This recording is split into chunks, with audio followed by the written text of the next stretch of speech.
Hi, Mommy Park is here. So, it's been 5 days na nag-vlog ang Mommy Park. But in today's video, I would like to share to you my journey last night, no? A sudden lakad na hindi ko inaasahan. Later part ng video na ito, i-share ko yan sa inyo, no? Pero syempre, uunahin muna natin na sagutin at i-shoutout ang ating mga nag-comment sa ating video kasi may mga questions din sila and para hindi ko nami-miss yung mga nagko-comment sa atin, ano, para laging part kayo ng ating vlog. Okay, so maraming salamat po muna sa mga umorder sa link na nilagay ko sa aking mga videos. I am still going to put down some link of products na inavail ng Mommy Park online and ang unboxing baka next week na ulit kasi I make sure kasi na meron akong sapat na stocks at na-i-vlog ko yan sa inyo na i-unbox natin yung mga product na which is yung mga candy na murang-mura ko lang talagang nakukuha. I-compare ko doon sa aking supplier dito. Napakalaki ng discount and dahil sa content creator ako, vlogger ako, we also get another discounts or voucher, no? All of the unboxing na ginawa ko na since ako ay affiliated ni Shopee, that's are all pre-shipping. So, even before naman, ang dami ko nakukuha ang 70% of shipping fee, discounts, no, pre-shipping, ang dami. So, kaya, I take the opportunity kasi, ganoon talaga pag tindera, dapat wise, di ba? Yan. And, lahat ng mga product na ino-order ko, as a content creator, dumadating talaga sa akin in good condition. So, sabi ng Daddy Park, syempre, mapapahiya sila. Alam nila ang umorder ay isang content creator. So, most probably, we are going to to promote or to share in our social media platforms. So, kaya dapat di sila mapahiya, di ba? Kaya lahat ng nakuha ko talaga in really good condition, nakakatawa. And I think to put down the link of some products, not all, but many of the products that I ordered na napakamura na ina-available natin sa tindahan. Okay? So, just please click that and order na kayo. So, Shopee. So, kailangan yung cellphone nyo na ginagamit na nanonood kayo sa akin, nahandun din ang inyong Shopee app. Okay? So, without further ado, let's start. Dito tayo sa ating last vlog na negosyo tips. Ang sari-sari store ba ay line of business? GCash, bills payment, ang line of business. So, sinagot na po natin yan. So, for the review, syempre, ang sari-sari store ay hindi line of business. That is only the business concept. At ang line of business natin ay retail. Nasa retail industry tayo. When it comes naman dyan sa mga services, no, GCash, bills payment, nasa services yan. Okay? So, ang ating unang honorable mention, si Karen Balsena Agustin 920. So, ito malungkot. As much as possible, ayokong i-ano, no. Sabi niya, "Hi, Mommy Park, sad ako kasi winasak ng baha ang tindahan ko."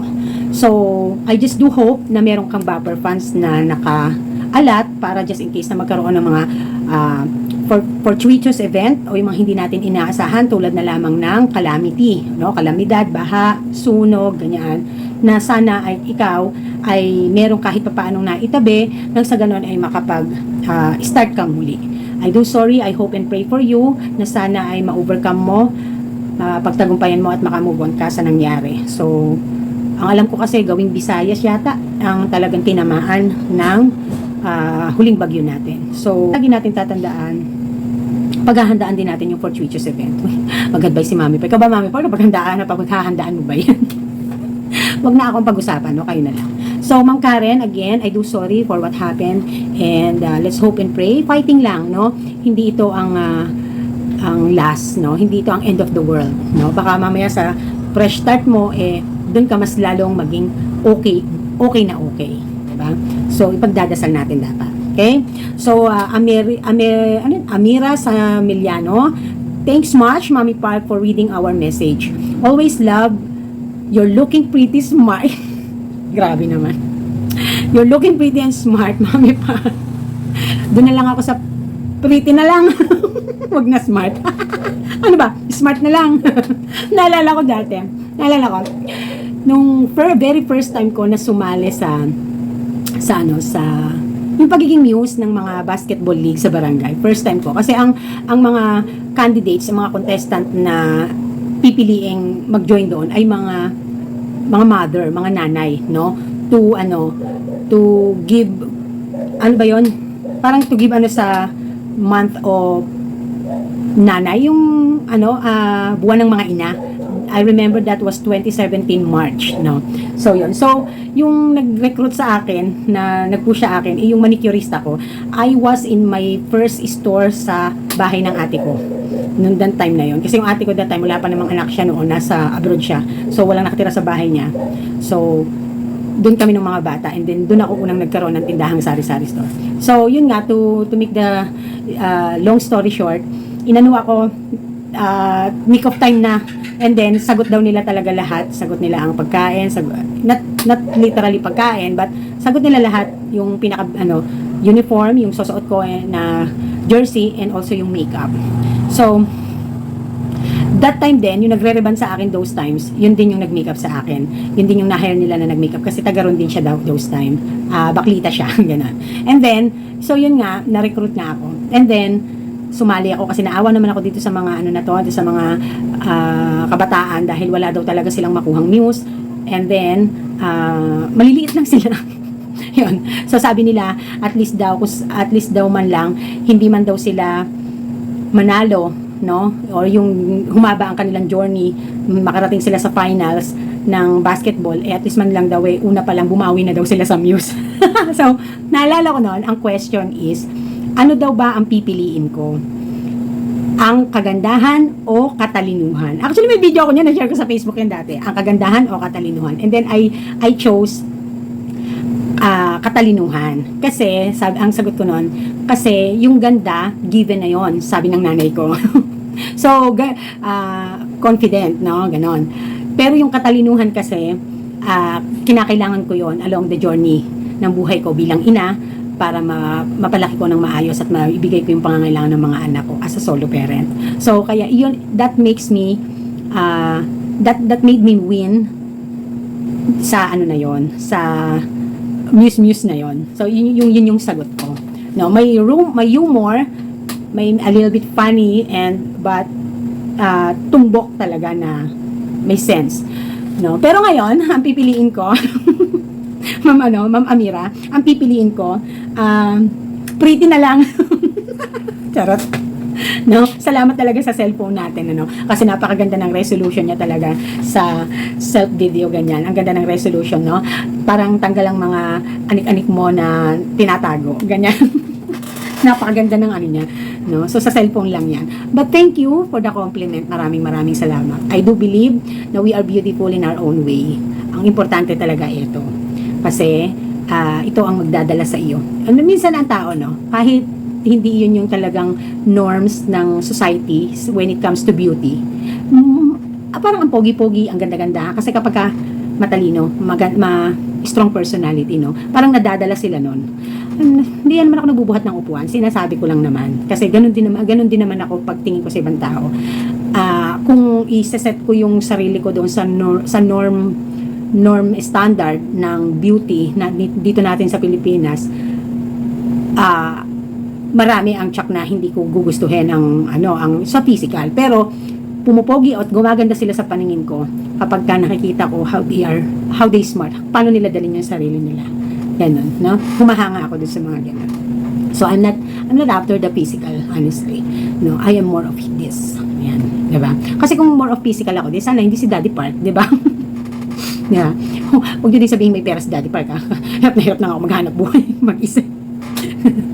Hindi naman mag-isa, katuwang ko naman siya, but syempre talaga yung full effort, yung almost 95% ng effort nasa akin talaga. Alam mo yun, ganun. Ayan, nahiya tuloy ako. Salamat, sabi niya. So thanks so much po sa sagot mo. I'm gathering info lang po for starting soon. Ayan, so napaka-importante na magkaroon tayo ng mga advanced studies, ganyan, and para magkaroon tayo ng one step ahead man lang, na hindi yung parang pumasok tayo sa isang pagnenegosyo ng zero knowledge tayo, no? So, mas maganda lalo kung meron tayong mga skills, and how can we use that, no, para sa ating papasukin na pagnenegosyo. So, very good ka dyan to watch vlogs about businesses, kasi you are going to enter into business sooner or later. Okay? So, thank you, Ma'am Amira. Herbert Loresco. Sabi niya, pa-explain po meaning ng doing business as. So, ang doing business as, nire-register natin yan kay DTI. So, ang ibig sabihin lang nito is, parang alias, palayaw, hindi pala palayaw, alias, ng isang negosyo. Ganito po kasi yan. May mga company kasi na kailangan nilang makaisip na yung tipo bang para magkaroon ng distinct na pagkakakilanlan sa kanilang mga produkto or sa kanilang negosyo. So, ang isang magandang example diyan is yung mga Oishi products. So, ang kanyang kilala natin ang Oishi products sa Oishi products. And then may mga makikita nyo yung bread pan, may nakalagay Oishi pero bread pan siya. Tapos Oishi crispy patata, Oishi rinbi, 'di ba? Oishi hot, meron talaga yung literal na Oishi chicheria. So what I'm trying to say here is si Oishi, kilala natin sila na Oishi. Yun ang isip natin, no? Most probably ang iba diyan ang alam company mismo yung Oishi na yung mga snacks, no? Pero Oishi is under the business name of Liwayway Marketing Corporation. So, ibig sabihin, hindi basta nakikilala si Liwayway, iyon ang kanyang legal name ng business, but they are distinct when it comes doon sa brand ng produkto. No? So, doon natin kilala si Liwayway sa produkto na Oishi products. Okay? Naintindihan po ba? So, as well as kay GCash. Kilala natin GCash, GLoan, GSave, G whatever, kung ano man yung meron siya, di ba? Pero, iba ang legal registered company name niya, business name niya, di ba? So, branding. Ito ay applicable, no? Kaya, doing business as, ito ay applicable kasi for rebranding, for brand, distinct brand, ano tawag dito, pagpapakilala ng brand, no? Ganyan. So, kapag ka naman ang halimbawa, ikaw ay magre-rebranding ng isang produkto, but you are not the manufacturer. So, you need to have an agreement between you and the manufacturer kasi it is under your brand name, but they are the manufacturer. And then, iba pa yung i-register mo yung business mo na ikaw ay nagdi-distribute, nagre-reseller, nagre-branding under your, under your business name, legal business name. No, halimbawa si Mami Park ganito. Halimbawa, Mami Park Koji soap, 'di ba? And then may business akong ganyan, tapos halimbawa nilagay ko yan sa ibang platform. So, ni-register ko. So, iba yung halimbawa sa online Shopee, ang business name ko doon ay Baby Love Mommy. Tapos ang mga product ko ay mga rebranded products.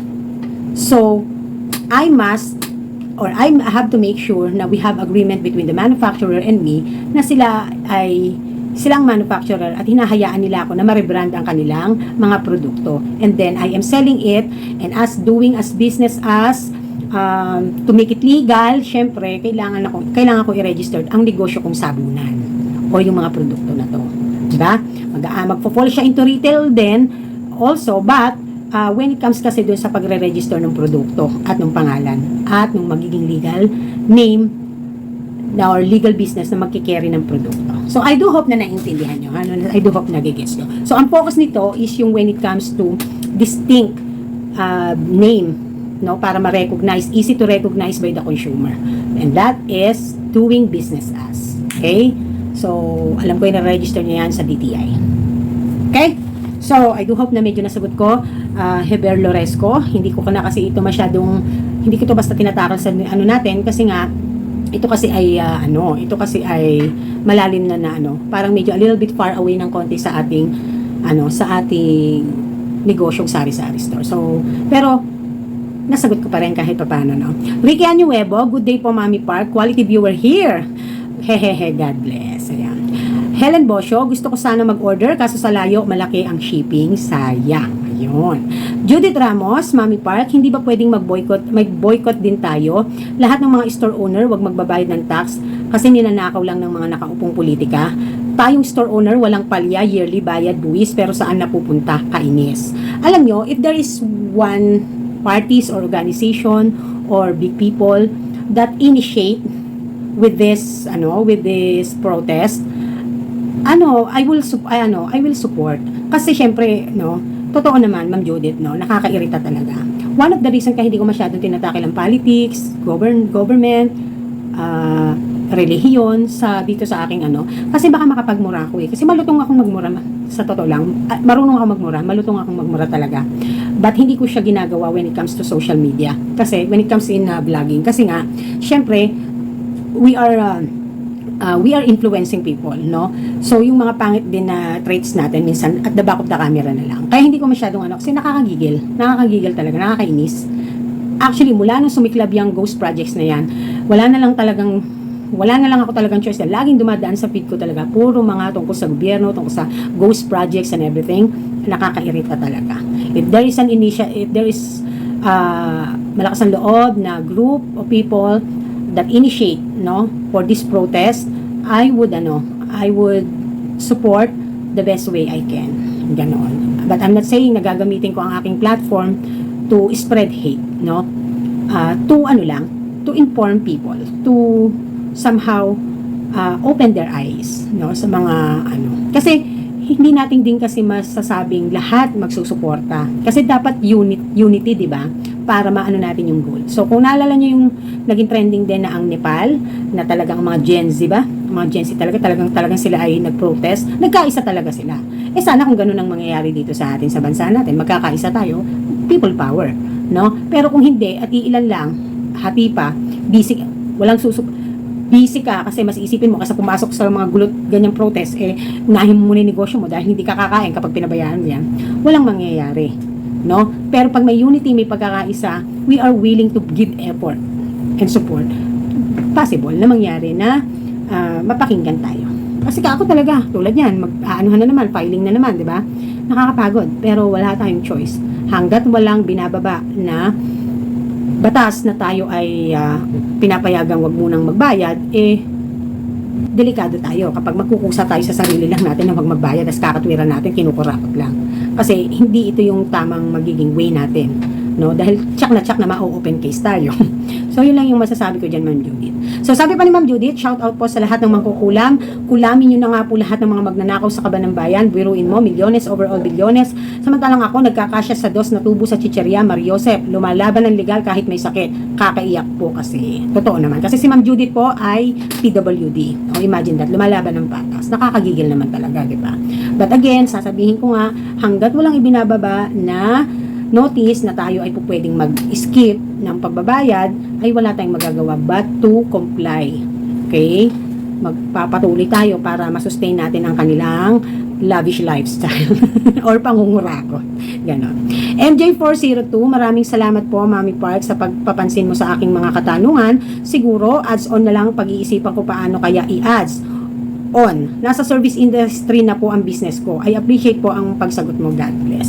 So, siguro iniisip niya, meron siyang existing business na in service and then meron siyang gustong i-ads on at nakakategorize in service. Parang iniisip mo, Sir MJ, ay hindi siya po pwede. Pwede po. Kasi kung magkakaroon po siya ng bukod lang na ibubukod mo lang siya na negosyo, bukod din siya na registration. But it will fall under your proprietor name and also under your TIN, and also it becomes branch, no?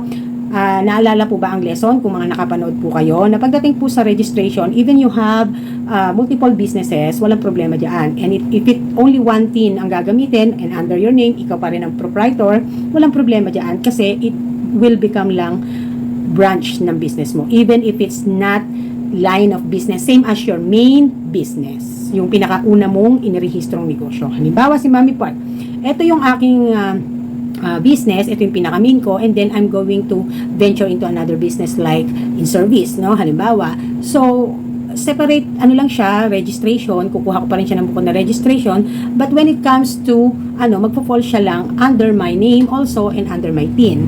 So, ang filing, pagdating sa filing, magsasama-sama na lang siya, no?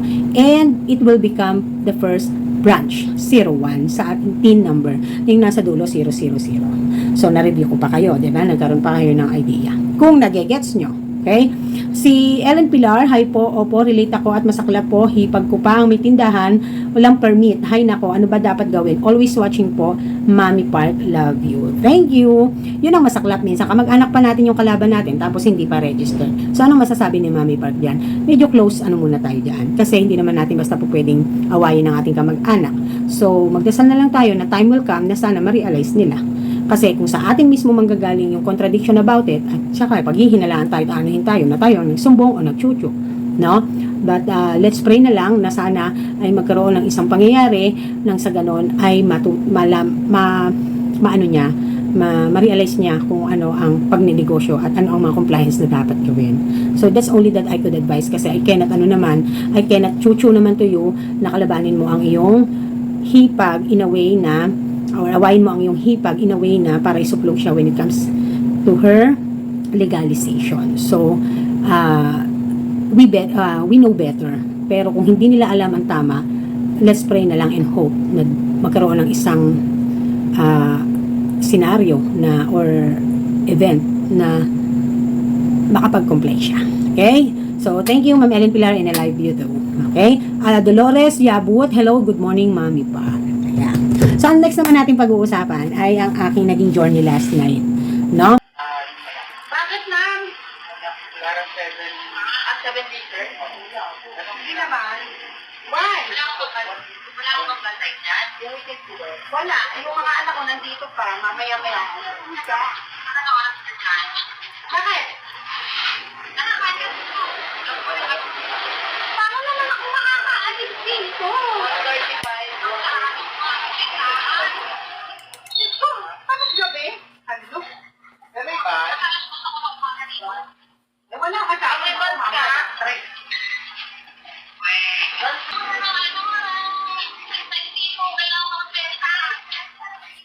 Negosyo pa mo. Dalawa. Gusto ko kasi kumain na dito na ma-vlog mo naman yung ano ko. Ma'am, gusto ko. Ma'am, gusto ko. Dalawang t-shirt mo na yan. Alam mo naman niya. Ang problema ko, ang naglalagay. Schedule pa paano ako aalis ng walang hassle. At saka yung concept na gagawin. Kasi cellphone lang talaga meron ako, wala ako. Actually, may gondola ano ko, hindi ako marunong kasi gumamit ng mga ganun. Pero, naku ma'am, parang ang hirap yung kung ako lang makakapunta dyan ako kukuha. Kakabit na. Nang libre, walang problema.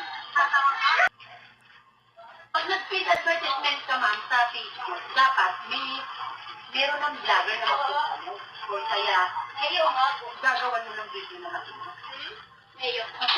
Mag-paid ads ka na lang. May video na. Yung power naman, ng marketing. Image ko, yung running line, mas nakikita. Pwede sana yan, gagawin, ating gabi. Ako, sige. Bill. Sasabihin ba ako? Nagkarang yung tawa ko. Huli kita. Pag nag-shoot ako, sino hahandle at kukuha ng shoot ko? Sino ba yung kasama-sama mo? Magsama ka? Ay, yung cameraman ko dati.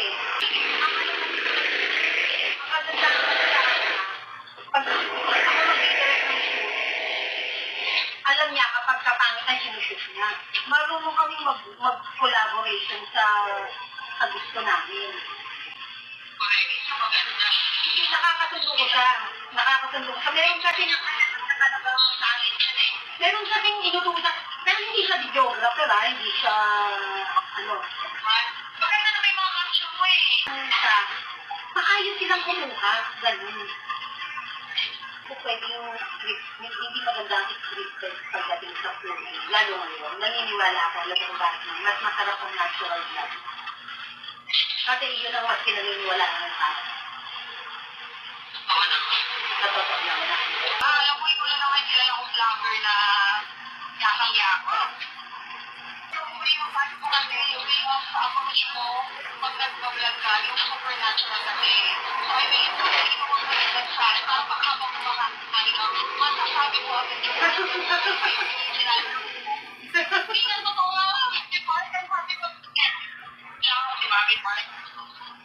Ang sakit ko pa naman ngayon, ang taba-taba ako. Hindi na sobra. Hindi naman, okay lang. Okay na ba eh?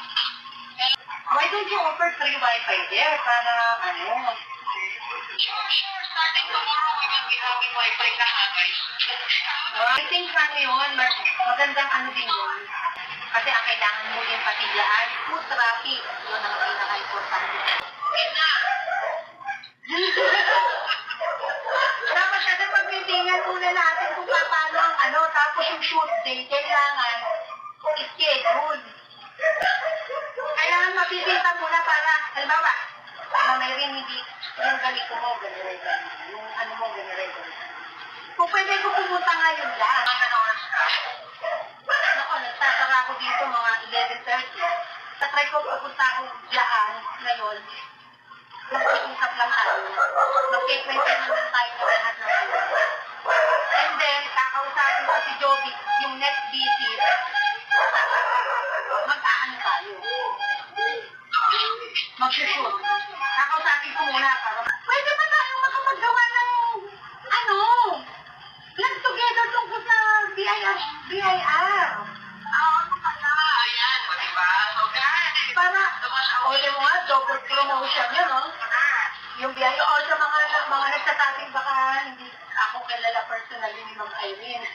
Yan na, magkasama kami. Hindi, mag-first baka pala nila i-ayaw, which is Irene. Diba?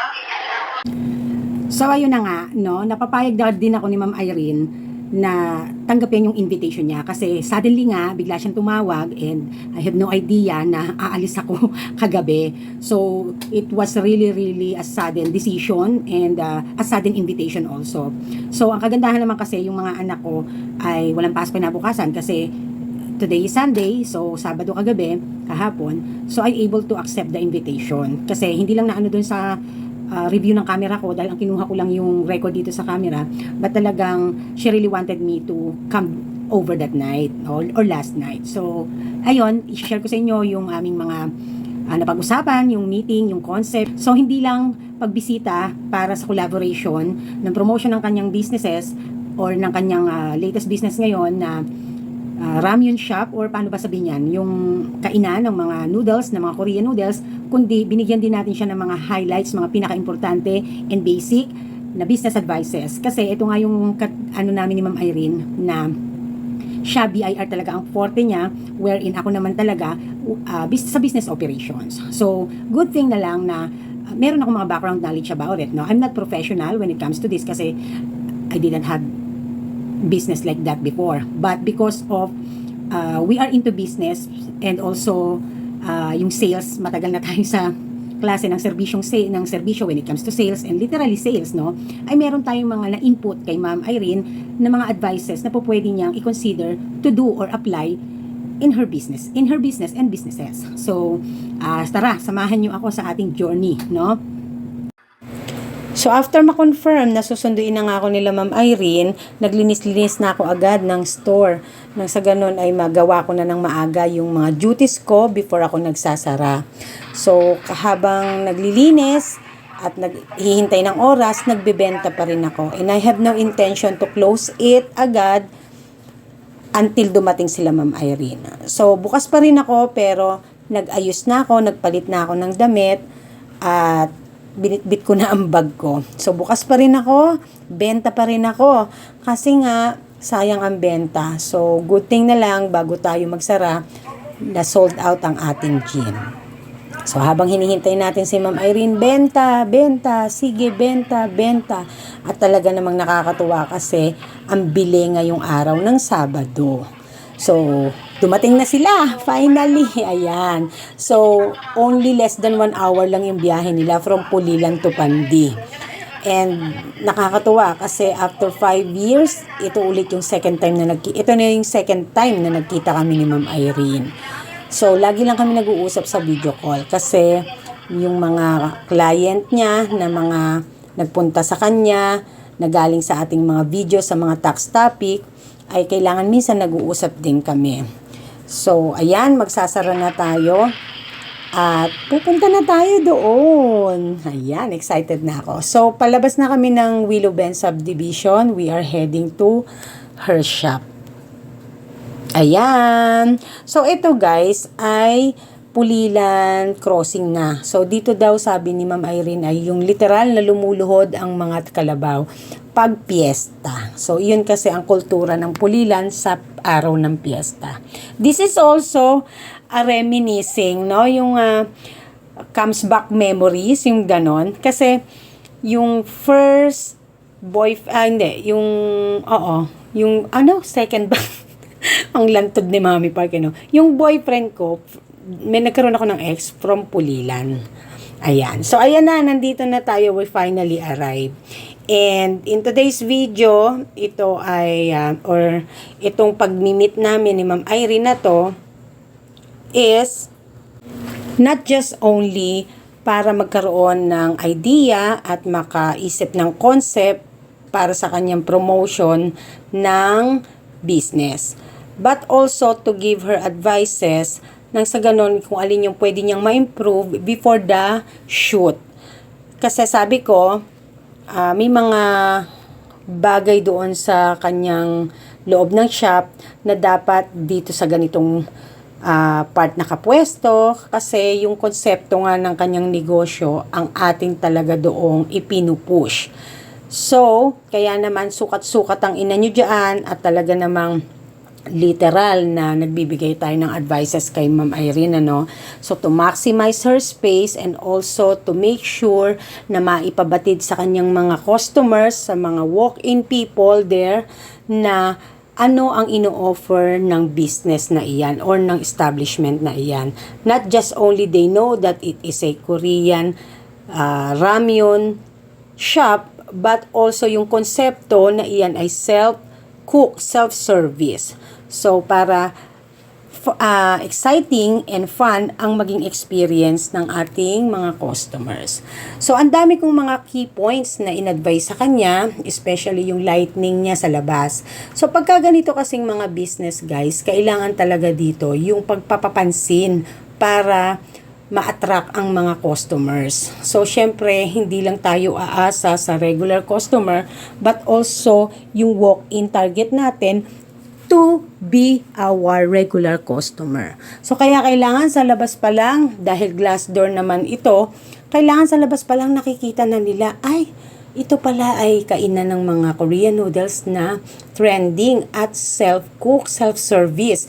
So, yun yung exciting. Yun kasi yung konsepto ng negosyo, no? So, may dumating na customer. So, while we are talking, may customer na regular sila.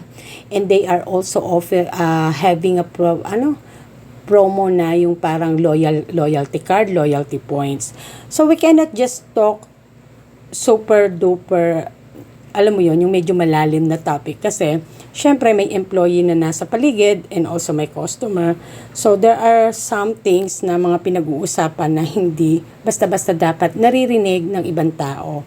So, it's a private, ika nga, no? So, kailangan alam nyo din yan when nyo sasabihin or mabobroadcast, malalaman, madidinig ng ibang tao ang pinag-uusapan pagdating sa negosyo, lalo na ang strategies. Okay? So, this is a very, happy moment kasi kapag iisipin natin, si Ma'am Irene, ang forte niya yung mga filing ng BIR to help you to register your business, filing your taxes. Hindi man masasabi kasi natin ganito forte niya yon, but it doesn't mean na magaling siya pagdating sa ganitong konsepto ng negosyo. So, kaya naman, we're here to share our knowledge, our past experiences, para ma-consider niya if it's applicable. So, ang kagandahan kay Ma'am Irene, she is very willing to listen and open for possibilities to help improve her business. No? From hearing the advices from me or sa mga napapanood niya, mga nare-research niya. So, while we are talking, nabanggit din ang ibang klase ng mga negosyong meron siya, which is yung flash courier and computer shop, na which is nasa tabi lang ng kanyang establishment. So, tinakal din namin yan, including her expenses, employees, and capital. So, nagbigay din tayo ng mga insight natin, mga points of view natin, so for her to realize. So, imagine niyo, no, nagpa-file siya ng mga business tax ng kanyang mga kliyente. Pero, yung sa kanya, na siya na yung nagbi-business, kailangan niya talaga ng tulong ng ibang tao and she really needs to hear something, a comment or suggestion from other para ma-improve siya. So ako naman noon talagang hindi ko talaga porte yung tungkol sa BIR, no? The whole thing about that, konti lang ang knowledge ko. Pero pagdating naman sa business operation, yun naman ang forte ko. So, alam mo yun, yung magkaroon kayo ng brainstorming and palitan kayo ng mga kaalaman at mga kung ano-anong ganap sa buhay, ay isang napakaganda at napakasayang bonding na din. So, I'm so happy na nabisit ko, na push through itong na to kahit biglaan. At nakakatuwa kasi Ma'am Irene let me experience first, beforehand pa ng aming magiging shoot na i-schedule soon, hopefully, in-experience ko muna. Kasi gusto ko, pag pinromote ko ang isang business, dapat ako din mismo, si Mami Park, na satisfied. 'Di ba? So, kaya naman, in-experience ng Mami Park, syempre. At binayaran ko yan. Kasi naiintindihan ko na bago pa lang ang business, no? Even tayo ang magiging endorser, still as a friend and as also a business owner, naiintindihan ko yung nagsisimula. That is why I insist na bayaran ko talaga yung kinain ko. So, trick ko na rin sa sarili ko sa mga hirap at pagod na inabot ko dito sa pagtitinda ko, 'di ba? So, sobrang masaya ako kasi I able to out and do the things that I love to do. I am no professional when it comes to business coaching, no? Disclaimer. But I surely can give you advices and share my knowledge to you. So, ayan, in-experience ko na siya. So, hindi ko papakita na kumain ako, syempre. So, thank you, Ma'am Irene, for the very, very nice collaboration soon na plano natin. And yung concept na naisip natin. And I'm so happy. Wala akong masabi. So, sa mga nagnanais pong i-hire ang services ni Ma'am Irene, nandito po ang kanyang contact information. You can contact her directly nang sa ganun ay makapag-inquire kayo. So, hopefully, ay magkita-kita tayo sa next vlog at sa aming collaboration soon. Not just only her business, but also about BIR. Bye!